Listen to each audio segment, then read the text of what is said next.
जनवरी 10 जनवरी से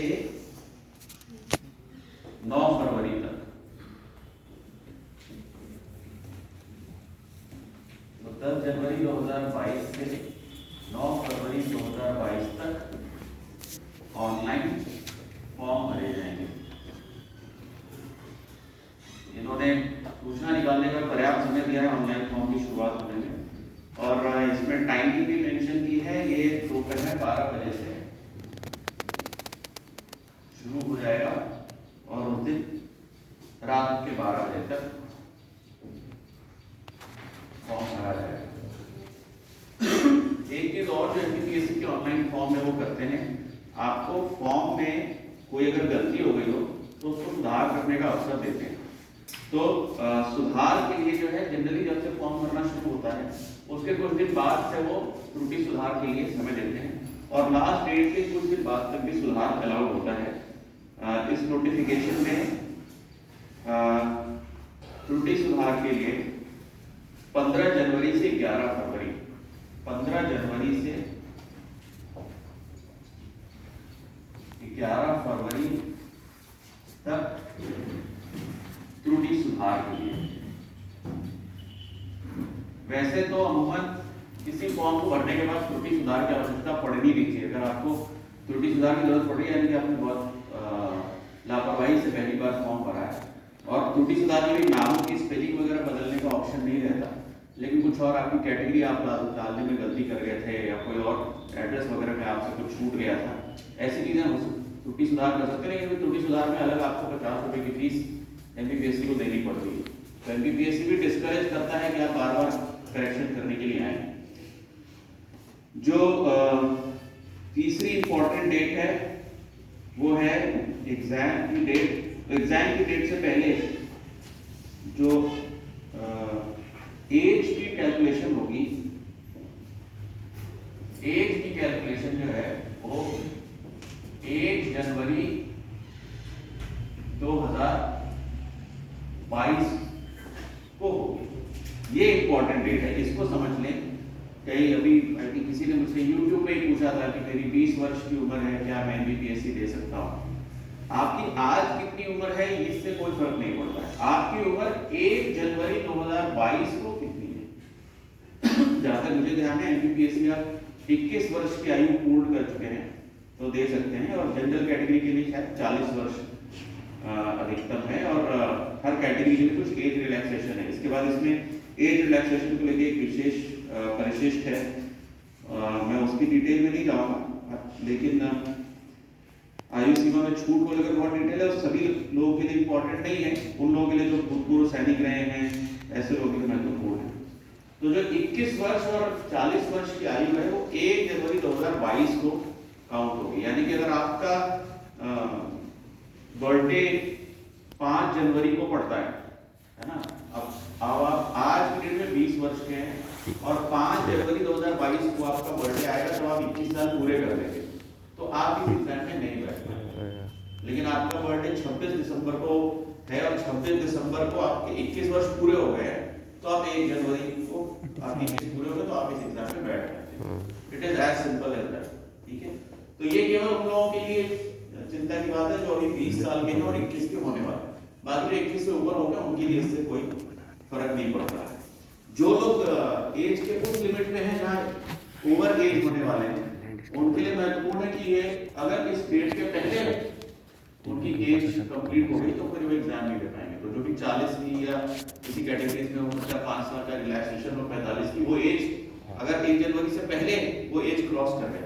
एज की कैलकुलेशन होती है कितने साल पूरे हो गए, इससे नहीं कि मेरा 21वां वर्ष चल रहा है 20वां वर्ष चल रहा है। तो जस्ट टू क्लैरिफाई, और मुझे लगता है कि इसकी जरूरत पड़नी चाहिए आप लोगों को क्लैरिफिकेशन की। तो जैसे मेरा जन्म जो है, अपनी डेट यार इस तरह से टीवी पे बताना गलत से मेरा जन्म 3 जनवरी 1983 को हुआ।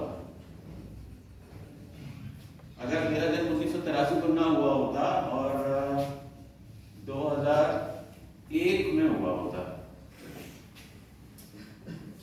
तो क्या मैं इस एग्जाम में बैठ सकता था?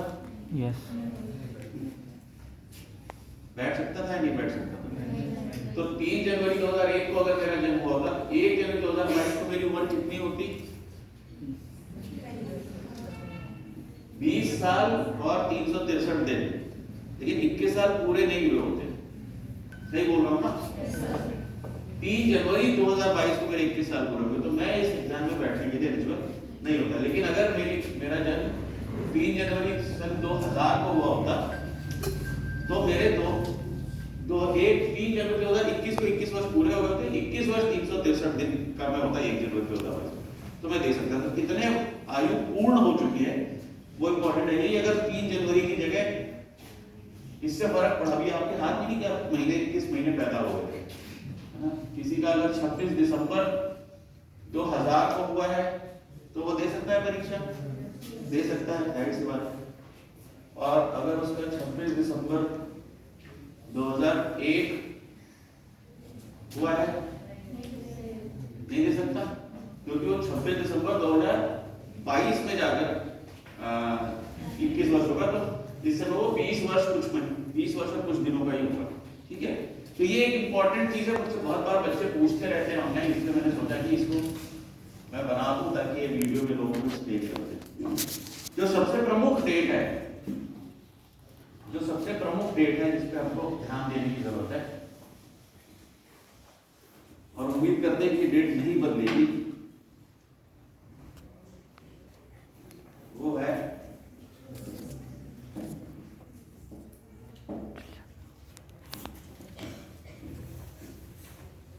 24/4/2022, जिस दिन हमारे प्रीलिम्स की परीक्षा होगी। प्रीलिम्स की परीक्षा कितने सेशंस में होती है? 2 सेशंस में होती है। पहला सुबह 10 से 12 बजे तक, और दूसरा 2:15 से 4:15। अब आपको ध्यान आ रहा होगा कि मैंने जो मॉक टेस्ट देते समय कहा था 24 अप्रैल कौन सा दिन है सप्ताह का? संडे। किसी ने चेक किया है कि कैलेंडर भी संडे ही होगा? संडे ही है क्या? तो चेक करके कंफर्म कर दो। मैं बिना 24 अप्रैल संडे है ना, 24 अप्रैल इधर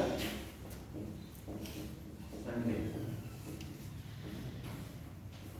अब आपको ध्यान आ रहा होगा कि मैंने किसी एक लेक्चर में कहा था कि हर संडे को टेस्ट लेना चाहिए, हर संडे को 10 बजे से मॉक टेस्ट देना चाहिए, क्योंकि आपकी जो सबसे महत्वपूर्ण परीक्षा है वो संडे को सुबह 10 बजे ही होती है। तो संडे को सुबह 10 बजे आपका शरीर और मन 100% एफिशिएंसी पे रहे, क्योंकि ये सब इसी दिन होना है। अब आज से अगर हम, और पहले मैं स्ट्रेटजी क्यों इसके लिए वाले से बहुत ज्यादा महत्वपूर्ण है। हाँ, एक चीज जो और महत्वपूर्ण है कि जिन बच्चों ने ग्रेजुएशन कंप्लीट कर ली है वो एग्जाम दे सकते हैं, या जो लोग ग्रेजुएशन के फाइनल ईयर में उन्होंने 3rd ईयर या 4th ईयर लिखा है, उनके शब्द हैं राज्य सेवा परीक्षा 2021 हेतु सभी स्नातक उत्तीर्ण अथवा स्नातक के अंतिम वर्ष में अध्ययनरत अभ्यर्थी भाग लें। अंतिम वर्ष मतलब अगर आप बीए, बीएससी, बीकॉम जैसे 3 साल के कोर्स कर रहे हैं, तो अगर आप 3rd ईयर में हैं तो आप एग्जाम दे सकते हैं।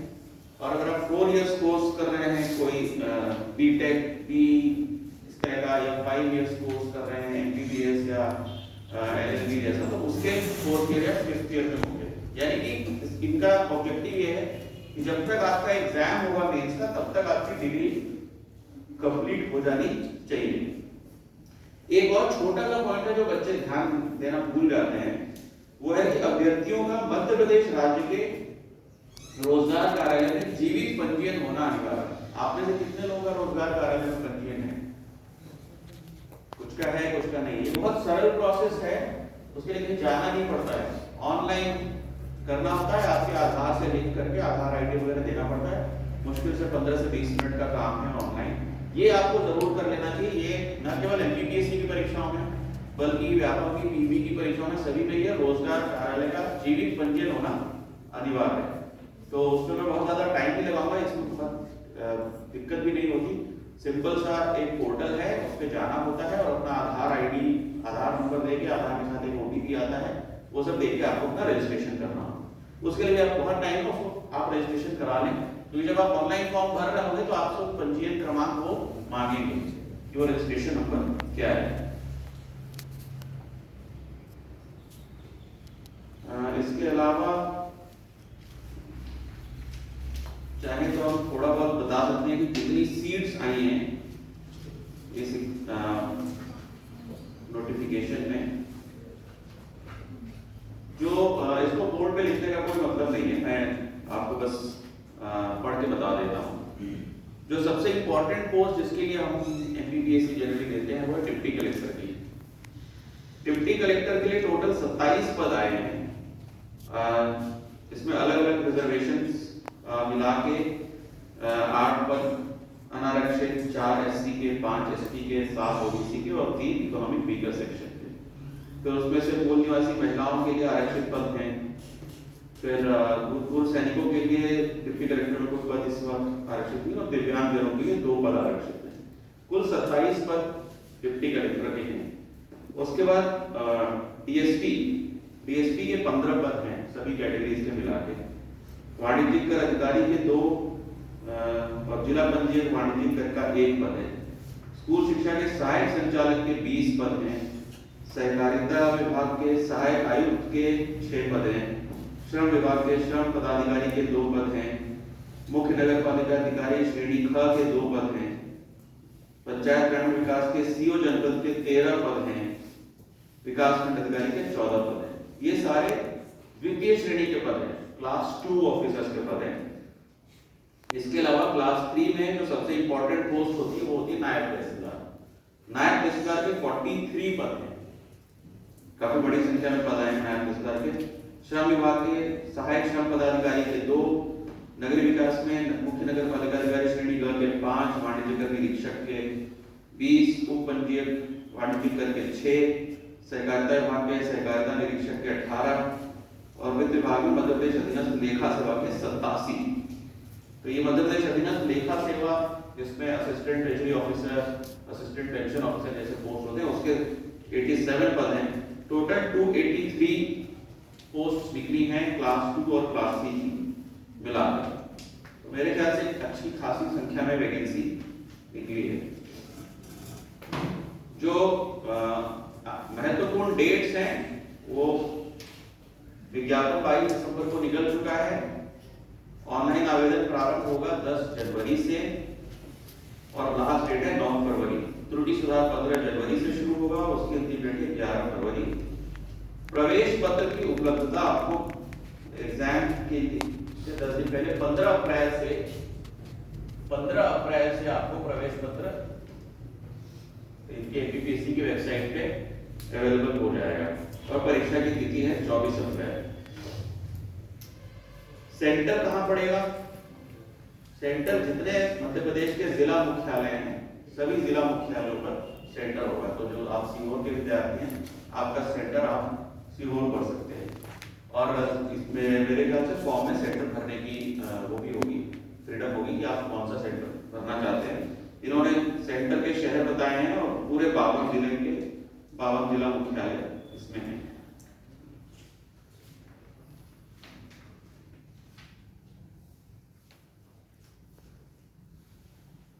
इनमें लिखा है शहर सेंटर के बारे में कि अभ्यर्थियों को परीक्षा के शहर केंद्र का आवंटन उनके निवास के पते के आधार पर होगा। शहर केंद्र आवंटन में निम्न प्रक्रिया अपनाई जाएगी।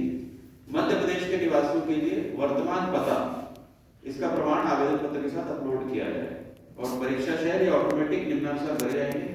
प्रथम आवंटन वर्तमान पते का जिला, द्वितीय आवंटन वर्तमान पते का संभाग मुख्यालय, तृतीय आवंटन स्थायी पते का जिला, चतुर्थ आवंटन स्थायी पते का संभाग मुख्यालय।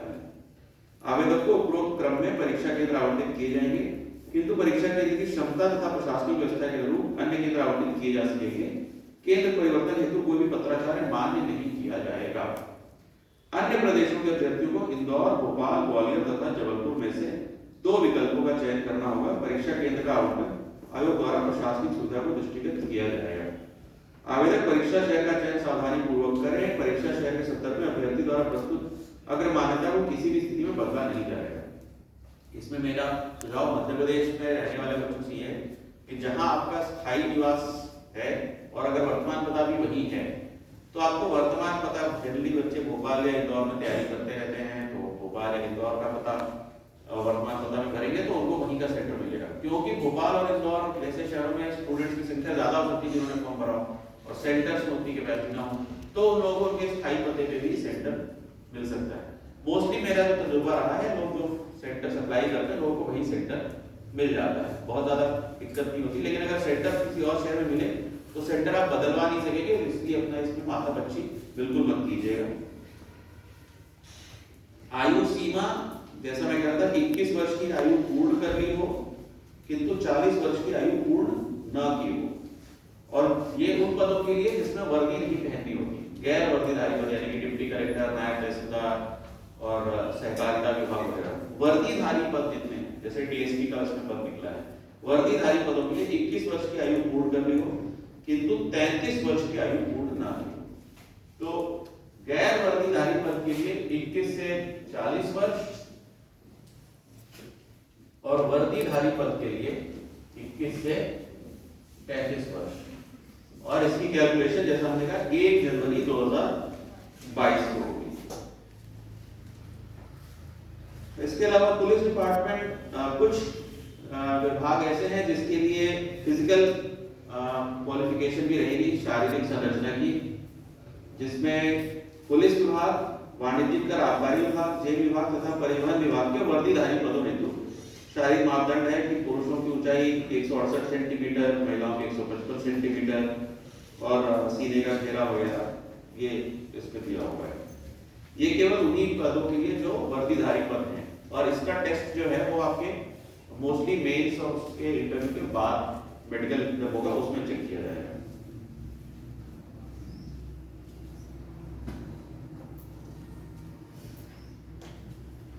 इतनी ही महत्वपूर्ण चीजें थी जो आप लोगों को बताने लायक थी। इसके अलावा आयु सीमा में छूट को लेकर डिटेल है, फॉर्म भरने को लेकर बहुत डिटेल में परिशिष्ट है कि किस कॉलम में क्या भरना है, और इसको मैं एक एक चीज को समझाऊं, मुझे इसकी आवश्यकता नहीं लगती।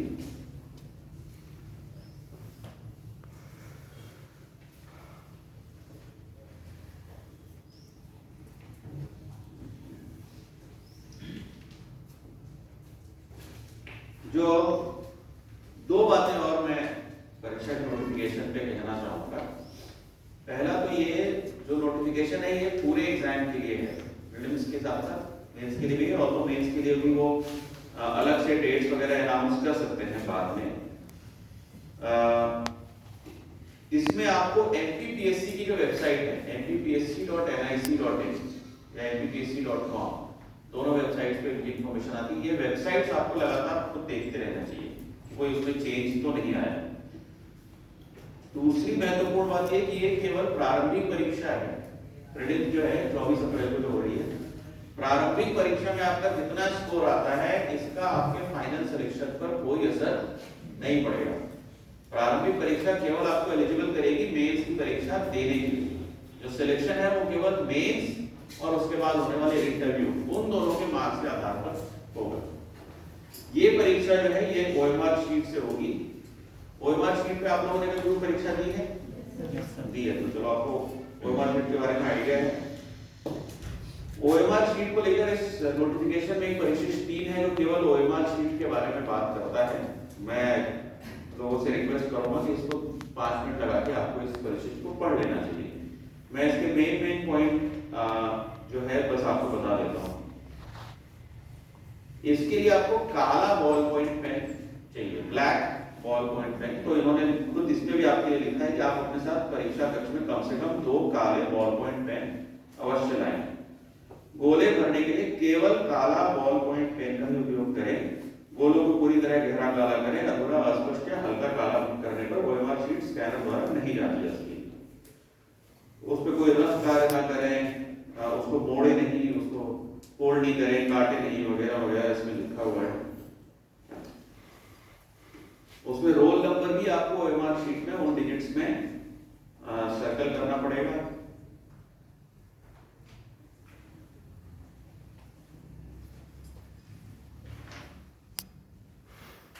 बाकी इसमें ऐसी कोई विशेष बात नहीं है जो मुझे आपको क्लास में समझाने की जरूरत पड़े, बहुत सेल्फ एक्सप्लेनेटरी है। तो टू समराइज दिस नोटिफिकेशन में हमारे लिए महत्वपूर्ण बिंदु क्या है?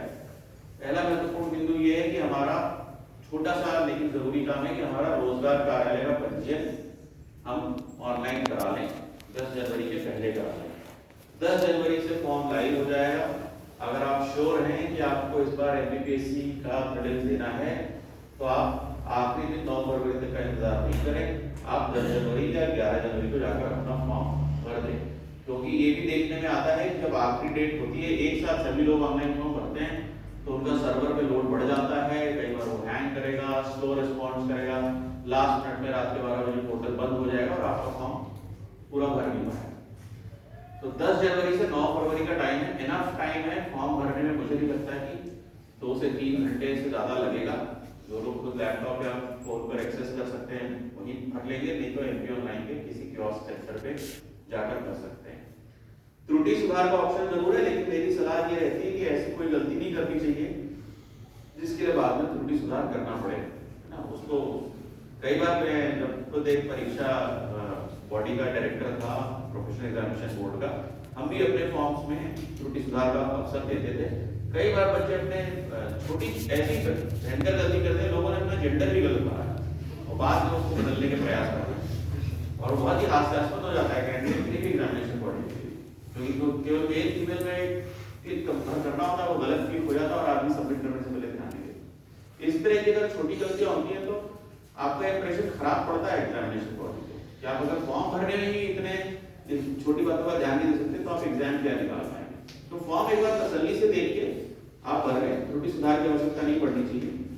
अब हम महत्वपूर्ण बात करते हैं कि 24 अप्रैल को हमारा प्रीलिम्स है, तो हम आज से लेकर 24 अप्रैल तक क्या करें कि हम प्रीलिम्स की तैयारी अच्छे तरीके से कर सकें, है ना। तो इसको हम नोटिफिकेशन को साइड